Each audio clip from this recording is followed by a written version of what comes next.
Jose, what are you doing? I reading the newspaper. What did you find interesting? Let me see. They offer burgers. Okay, what did you really find in the newspaper? Shop local and safe. Oh my god. Mexican. This is going to be the longest video ever if you don't get to the point. Jose, what are you doing? I am looking for offers. Oh, you're looking in the newspaper. What did you find? Anything good? Taco Tuesday. Okay, what else did you find? Well, sometimes you can find very important things in the newspaper or something in the mailbox. Yeah, Jose is notorious for wanting to read every single piece of mail that comes into the mailbox. Usually I would just throw it into the trash bin, but Jose, no, he wants to read it. Yep. So Jose, what did you find in this newspaper that is so important for the farm? Well, we are making plan for garden or Orchard. Orchard, yeah. Yeah. And it's very important here. Yes, Jose thankfully took this newspaper and read it, but we have our Elder Conservation District tree order guide right here on the front page, and we are very excited. So, Hola Homesteaders, we are Mac. And Jose. And we are the Uper Farmstead. Today we are bringing you the positives and negatives of planting an orchard. Yep. We are talking to you about the 7 things you need to consider when planting your orchard, and then we're going to talk specifically about the trees that we ordered for our orchard, because an orchard is a long-term plan, but it is something that Jose and I really want, and it's very important, and we're making sure it's a priority in this first year. Yep. Okay, so let's get started, Jose. First, let's talk a little bit about the negatives and positives of doing an orchard. What do you want first? Negative or possible? Let's get the negatives out of the way. Okay. The first thing is your orchard is a long-term investment. Yep. It isn't like your vegetable garden that you're going to plant some seeds and be eating within a couple of months. You're talking 3 years, 5 years, and in some cases even 10 years before you're reaping the rewards of what you planted, which can be both a hit to your budget and a hit to your space and time. One of the other negatives is that you can't just pick up and move your orchard. Once you make the decision and you plant the trees, they're pretty much in the ground. You can remove them, but that leads us to the third negative, which your mistakes can be very costly. Yeah. If you put a packet of seeds in the ground, it might cost you $3. If you plant 10 trees and decide, well, that's not what we want, or they all die, you're talking about hundreds of dollars. And your lost time. Yeah. Yeah. You have to make good decision. Right, exactly. You really need to spend the time and do the planning. Yeah. Yeah. Okay, so the positives, though, of having an orchard, I think are immense, and over the long term will be very important. The first thing is, of course, you're going to plant once, and you are going to be reaping the benefits, hopefully, for years. Yeah, I think it's very exciting when you see the grow up the trees. Yes, as they grow and as they begin to fruit. So it may be a long-term investment, but it's something that you're not going to have to think about too much over the years, other than maybe doing some amendments to the soil and keeping them mulched and those kinds of things. One of the other positives is going to be that they are going to provide beauty and shade to your property. Yeah. And what I love about a lot of fruit trees is that they flower in the spring and they have beautiful colors in the fall. Oh, yeah. So you're just going to get a lot of benefits out of your trees. They're going to attract beneficial insects, beneficial birds to your property, and maybe a few things you don't want. Like what? Like squirrels. Oh, I was thinking humans. Oh yeah, I guess it could attract humans to your property. Oh, that's kind of weird, Jose. Good. And the last thing that you can think about is in the long term, you may have a lot of beautiful wood from the trees that you plant. So maybe in 20 years, you could be harvesting some of the wood from some of the trees you planted. It may be something you want to think about as you're planting. For example, the black walnut trees that we're doing, the wood is very valuable. So you may want to plant a few more and thin those trees out over the years, and then just keep a few of the larger, healthier trees growing. Okay, so that was the positives and negatives of planting an orchard on your property. Jose, now I want to talk about what are the 7 things people need to consider when doing their orchard plan, because you really want to spend your time and do a good, solid plan. What is number 1 to think about when doing your plan? Growing zone. Yeah, you want to know what your growing zone is. Jose and I were living in Hawaii before moving to Michigan. No, don't put any nasty comments down below. We already know. Why would you ever move from Hawaii to Michigan? And there were a lot of reasons. You can just click on this video if you want to know why we chose to move to Michigan. But in Hawaii, we were thinking of growing macadamia nuts. We were thinking about growing avocados. Yep. What else? Pineapples and bananas. Papayas, maybe mango, papaya. Mangoes. Yeah, there were so many things we wanted to be planting. None of that will grow here. Not a single one of those trees. Yeah, but I think you can grow apples in Hawaii. Yeah, there are very few varieties that will grow in specific areas of Hawaii. So yes, you can grow some things there that you can't grow here, and vice versa. We're going to get a lot of things here that we wouldn't get in Hawaii, which I'm very excited about. Yeah. So we will put again below in the comments zip code zone finder so you can figure out what your specific zone is. Now we are right between a zone 4B, 5A. So we need trees that are very cold hardy up here. So that was number 1. You really want to think about your growing zone. Jose, what is number 2? Space. Oh, yes. You really want to know how much space it's going to take for each individual tree, because this isn't like your garden where your basil plant is going to take up, a little bit of space. We're talking needing to plant trees maybe as much as 25 feet, 30 feet, 40 feet apart. And so you want to know exactly how much space each tree is going to take. Yeah, some trees need more space. Yes, yeah. Exactly. And will they be shading things? You don't want to plant a huge walnut tree right next to your garden, because then now your garden is shaded. So you need to look at your space. Now we are ordering some trees that are semi-dwarf or dwarf, and they take up less space. We'll be able to plant more varieties in a smaller area. Okay, so that is number 2, space. Jose, what is number 3? Number 3, soil. Yeah, you really want to know what the soil is you're planting your trees in, and whether or not it's going to hold a lot of moisture, because trees are very much impacted by how much moisture is in the soil and how good the drainage is. Most of your trees are going to need good draining soil.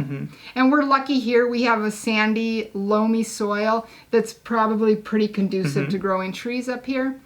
But you want to take a look. Also, pH is important, so be looking at what the pH of your soil is before you're planting a large number of trees. So number 3 was soil. Jose, what is number 4? Sun, because your tree need energy.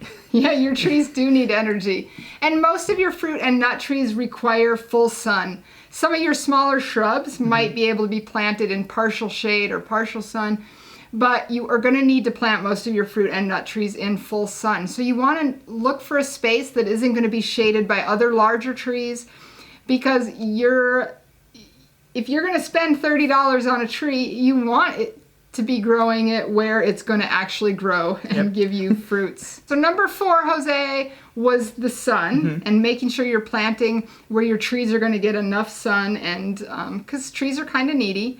What is number 5? Number 5, if you want fruit, you have to consider this point. Yeah, you need the multiple trees. Yeah. Because a lot of your fruits will not fruit if they are not cross-pollinated from another tree. So some of them, they need other varieties even. So you can't just plant 2 apple trees of the same variety and expect to get apples. You might need to plant another variety. So you really want to pay attention to what the arborists are saying about the types of trees and whether or not they need other varieties. Yes. So we are planning on planting multiple trees of different types. Okay, so number 5 is that you want to plant multiple trees to get pollination. Jose, what is number 6? Number 6, you maybe consider and put support in your trees. Yeah. You probably want to support some of your young trees. And the other thing is if you're doing grapes or we're going to try some kiwis, they need to be trellised and have trellises. And even some of your apples you can grow on trellises now and train them to be trellised. It may be something you want to consider if you're short on space. We have a lot of space, so we probably won't be doing that. But you do want to consider some of your young trees may need to be supported, and you will need to be doing trellising for certain things. So number 6 is that you want to consider whether or not you need to support or trellis what you're planting. Jose, what is number 7? Protecting. Yeah, you want to protect your trees. Because if you want large trees, you're going to need to keep them safe from disease and pests, which we get a lot of up here. Yeah. And some of your nut trees, I'm learning, have been affected by diseases up here that you can't even really grow them. No. Unless you're growing them in an isolated area. So that's something that you really need to consider. Are they disease resistant? Will they be resistant from the kind of pests that you want? And this is also part of the reason we want to do a mixed fruit orchard, is so that we are interplanting different trees to try to, so that the pests aren't all attracted to one variety, where if you're planting, 10 of one variety, they may all be impacted. But if you're doing a mixed fruit orchard or mixed nut orchard, you're going to be able to reap the benefits of having different trees. Yeah. Okay, so those are the 7 considerations when planting your orchard. Jose, what is the last thing we're going to talk about? Oh, now we talk about our garden. We're going to talk about the specific trees that we are ordering for our orchard. Yep. And this has been, ever since we had made the plan last year to move to Hawaii, and we moved to Hawaii, we had been talking about that an orchard was one of the first things we wanted to get in the ground. So now, what did we order for our orchard? So we ordered from 2 places. Yeah. We ordered from the conservation district that Jose found at the front of the Elder Shopper. And then we ordered from this Burgess catalog that we received in the mail, which, thank you, Burgess. I don't even know why we got it. Maybe everybody here gets a Burgess catalog, but they got our order because it was in our mailbox. Yeah. Okay, so here's what we ordered a lot. We got a lot of things coming. Just so you know, if you're a subscriber, you'll be here planting in May. Yeah. Right? Yeah, you're going to be helping out planting. Okay, so we ordered 2 English walnuts. We ordered 2 American butternut. And I believe the butternuts really are also called white walnuts. We ordered 3 heart nuts. We ordered 2 hazelnuts and 2 sweet chestnuts. Now, chestnuts are a shrub. They're not an actual tree. Then we ordered white currants, American persimmons. We ordered a bunch of rhubarb. Wow. But that's not a tree. Rhubarb is just a plant. But we ordered it from the Burgess catalog, which is what we're talking about here. Then we ordered 3 kiwis. And the thing about the northern kiwis is you're going to need a male and females. Oh. So we ordered 1 male and 2 females because we just want to give them a try. Wow. We ordered some aronia berries and elderberries, 2 of each of those. And then one of our subscribers sent us a really nice email and said, you should plant honeyberries. Yeah. So we ordered 10 honeyberries, 5 of 2 different varieties. So Czech 17 and Indigo Treat honeyberries. And then we ordered some huckleberries. Ooh. Which these are just things I've heard about as a kid but never even eaten or tried. But we're going to plant them anyway. And then from the Elder County Shopper, we are ordering a bunch of fruit trees. So we're ordering 10 apple trees, 3 Honey Crisps, 3 Connell Red apples, 2 New Orleans, and 2 Zestars. So those are the 10 apple trees that we're doing. Then we're doing 4 pear trees. That'll be 2 Summer Crisp and 2 Patent Pears. All of these are semi-dwarfs except for the Norland apples were standards. And then we're ordering Pembina plums, 2 of those, which are standards, and then semi-dwarfs, the Toka plums, which I love plums. And then we have 2 cherry trees coming. They're called meteor cherries, and these are more, we really have a hard time up here in the north growing the sweeter cherries. We tend to be the more sour cherries, which you would use for pies and baked goods and canning, those kinds of, and jams. The last 2 types of trees we ordered aren't really going to go in our orchard, but we talked about wanting to have them on the property, and so we're probably going to plant them out back and let them do their thing. But we ordered 5 northern red oaks because a lot of the wildlife really like the acorns.